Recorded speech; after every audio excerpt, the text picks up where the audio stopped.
one of the hottest areas in streaming media technology is this thing they call live social broadcasting. Here with me is Mario Armstrong from Streaming Media East. Welcome to the show. Hey man, it's a pleasure being here. I just got off doing the presentation, still like pumped from all the questions. And it was awesome to kind of see that so many people had it's a packed house. A lot of people had a lot of interest, and I didn't really know what to expect. But live broadcasting and live social broadcasting is really taking off, and clearly the interest showed in the event here today. Well, first, let's introduce our viewers to you. Tell us about Mario Armstrong and what you're involved in. Yeah, so I'm known as the guy on the Today Show that talks about apps and technology to really help us understand how to use technology to pursue our passions, our dreams, our goals, whether that's from a big business, a small business, entrepreneur, or a mom at home trying to understand how she could help her kid. My job is to kind of really filter a lot of the technology and make it understandable in a proactive way so that it's very practical so that you can actually use it. So I'm not like your philosopher, I'm more like your doer. Here's what you can actually do now to advance your life forward if you use this particular technology in this way. Over the last 2 years though, I've been studying, and I do that regularly for the Today Show, but over the last 2 years I've been studying a lot in the live streaming space because I just love video, obviously by being on TV, but I love the idea of connecting to a fan base or to people, and I love the authenticity that it creates. I love the opportunity for engagement that live streaming video from your mobile device creates, and I love the fact that the democratization of technology now means I can actually shoot great video and take people with me to places and share things with them right from my phone. And I would used to have to have a satellite truck or some big gear or have a guy with a big camera following me around, and now I don't have to do that for everything. And so our biggest thing now is launching our own talk show that's going to be live streamed. So the last 2 years we've been building, studying, researching, and using. So I've done like over 1,000 live stream broadcasts on Periscope, Meerkat, Facebook Live, YouTube, YouNow, a lot of places that I've been. So I'm not just talking it, but I'm also doing it daily. Yeah. Now this whole concept they call live social broadcasting. I mean, we just came off the YouTube era. Yes. Which really that was the game changer. That's true. Right? That was the game changer, and we're back at that. And if we look, it's all these traditional networks are going, how are we going to compete against these guys? But let's talk about this whole live social broadcasting and how that differs from what we've had for the last 4 or 5 years. Yeah, it's because when YouTube came out, that's pre-recorded video. So people were shooting video and then they were uploading it to YouTube. That wasn't actually happening in the moment. It was already may have been edited, pre-produced, all of those things. Now we're talking actually going live from your mobile device. So people are being taken to places across the world, seeing things that they would have never been able to see because people are streaming live from their mobile device and showing those experiences. So we're talking huge engagement for live streaming. The reason why a lot of the big companies are paying attention to this space, and if you're not, should be paying attention to this space, is because live streaming video on average is watched 20 plus minutes. Pre-recorded video is watched on average 2 to 3 minutes. That is a huge difference in the amount of consumption of your content when it's happening live versus when it's happening pre-recorded. And that's the shift that we're seeing right now. Now, let's talk about monetization, because the whole advertising model changes. And for people like eTech TV, we see this as the new network. I mean, if you look at the size of Facebook, how many billions of users? 1.59 billion. Billion, right? Yeah, billion. Well, it's in effect a network, and then you've got YouTube, which is probably really looking good in the live space. That's right. Talk about monetization and how the whole ad thing's going to play out. So a couple of things are starting to take shape. Some brands, agencies, are actually working with their brands to deliver specific shows on their live stream. So for example, you'll have a company that will actually open up their Facebook fan page, say it's any particular product or a company that has a following on their own fan page. Now they're doing their own talk show or their own video show live streaming on their fan page to their fans directly. You're seeing that happen. You're also seeing companies like AOL double down on VR mixed with live video to the point that they're actually launching a whole new studio space in New York City. You're also seeing companies like Hearst. Hearst, huge media company, they're committing to doing 200 Facebook Live streams every month. That is a major signal that people are seeing the power. E! Network is already doing a daily talk show on Facebook Live. Like, forget the network. The cable network is still doing what it does in cable. This is in addition to cable. This is just for their Facebook Live page. Wow, that's pretty awesome. So I want to start pumping out my own content. We have all these platforms that are available. What does it take from a hardware perspective just to kind of get on the air, if you will? And what are the pieces of the puzzles that I need to put together in order to go out there and be a broadcaster? Yeah, so there's a couple. I mean, and to start off with your last question was also about monetization. So you're seeing some brands actually monetize it by, you have to, how are you going to monetize your production? That's what I'm getting at. And to answer your original question too, you have to figure out how now you incorporate your advertising, because it is live. So are you going to do more product placement? Are things going to be around you that will just be seen in the live stream?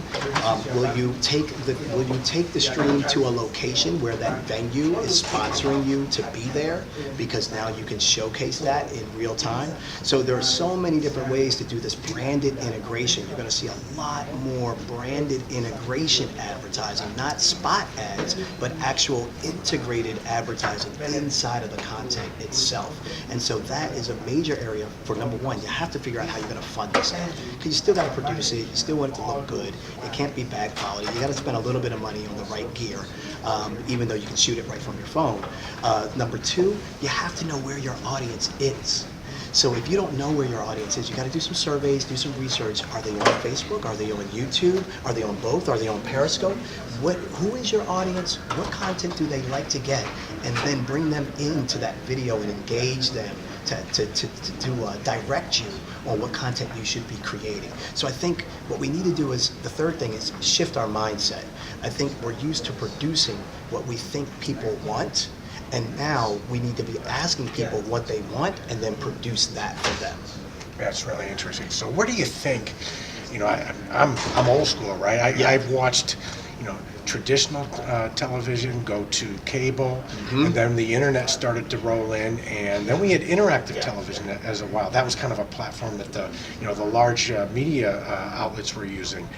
Now with all this internet IP-based stuff, where do you think the traditional networks are going to be 10 years from now? I mean, what's your call on that? I mean, if I had to look into a crystal ball, I would say networks, it's a wake-up call, like, really. So what you're seeing already, like E is a perfect example that I mentioned. ESPN is doing this as well.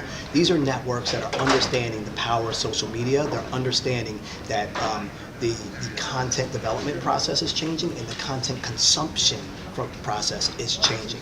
And so if these media companies aren't fostering an online social channel that they can really build, they're going to miss out. And that's one of the points that I was making in the presentation, is you want to be careful where you're building your platforms, because that app may go away, or it may get bought and then not have the resources to continue on.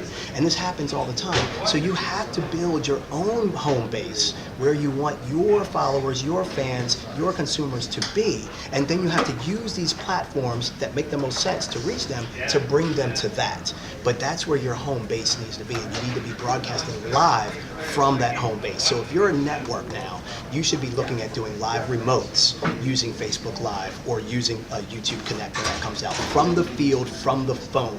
You should also be looking at user-generated content, the ability to allow other people that are out there with their mobile devices to bring content as a feed into your live programming. That should clearly be something. I mean, this is global.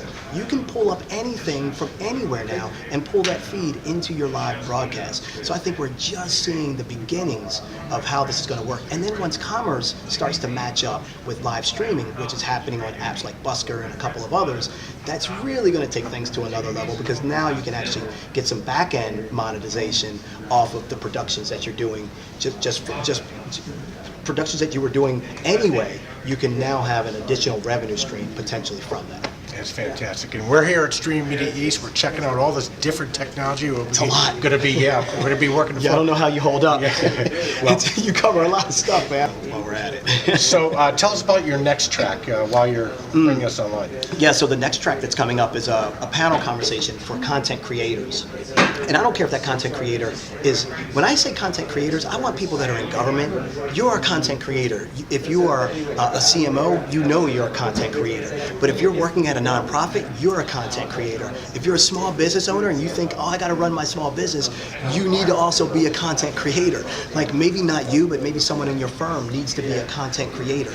I said this earlier, the ability now to be able to take these devices and take people behind the scenes brings more authenticity to who you are, what you're about. I get so much more nonverbal communication by watching your video as opposed to looking at your Instagram picture or looking at your tweet. Like I get so much more, so that when I actually, the buying cycle, they say you have to hear about something 7 times before you actually make a purchase. That is being, you're talking about 6 degrees of separation. Live streaming is bringing that down to probably 2 or 3 degrees because it's happening so fast that you're learning about people, you're understanding them more, so you're excited more, and the level of wanting to purchase is happening a lot faster as opposed to a lot later. So on that panel later today, we're going to be talking about content and the production of it, but also the consumption of content as it relates to specifically live streaming. No, this is very, very, very cool stuff. We want to thank you for joining us here on the show today, and My again, pleasure. Keep us in tune as to what's going on. I will keep you in tune, and we are, hold on, I'm going to say E-Tech TV on Periscope with Mario now. Boom. All right, people are going to start coming in. They're going to start hearting it up. And once they come in, they're going to start showing up with hearts, and we can have a conversation going. This is how it happens. Yeah, this is how it happens. So we're live now. Now, obviously, the thing about this is I'm holding it in my hand, so it could be jittery. There are a ton of great devices, hardware accessories, things like Archon mounts and others that give you great stabilization, also the ability to get great audio, but that's the differentiator. A lot of people are seeing, I want to make sure I mention this, because a lot of people are going to start seeing a lot of live video, and it's not going to be great. Because you can just grab your phone and start shooting. But that also means because I don't have the skill set that your cameraman has right now behind the camera. So the tripod, he's got all types of equipment, and he has experience doing this. So people are going to have to still learn how to shoot good quality video, even though you can do it now on your mobile device. Now, the one cool thing is now, when my show originally ran from 95 to 99, Yeah. my first year I was edited, and then I was live for over 100 shows. Yes, so see, I'm actually like, you're perfect. You want to go live? Yeah, you we'll can go do live it. Right. right now. Right. You can adjust, and you can adjust to it. And I think people don't need to overthink it. I know some people feel like it's risky, especially a lot of CMOs are kind of hesitant. You need to put your brand out there. This is the era now where transparency really rules, and people can see through something that's fake. And so live streaming gives you the opportunity to break through the clutter, get your message out, and whether it's nonprofit or business, and get it out in a more meaningful way. And it is authentic. And Yeah, I you think can't the world's ready for that. It's They are. I messed up. I'm live. So That's Move on. exactly right. That's exactly right. Perfection is not what people want. People want to see the mistakes. People want to see how you react to something that happened in real time. They want to know you're human.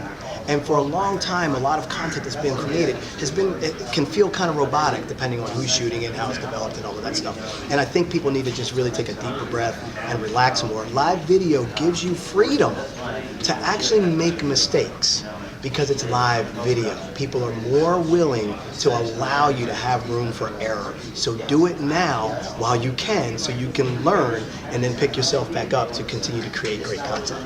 Fantastic. Well, thanks for joining us today. Rich, man, it was a pleasure being on with you guys. I really, really appreciate it. Thanks so much. Okay.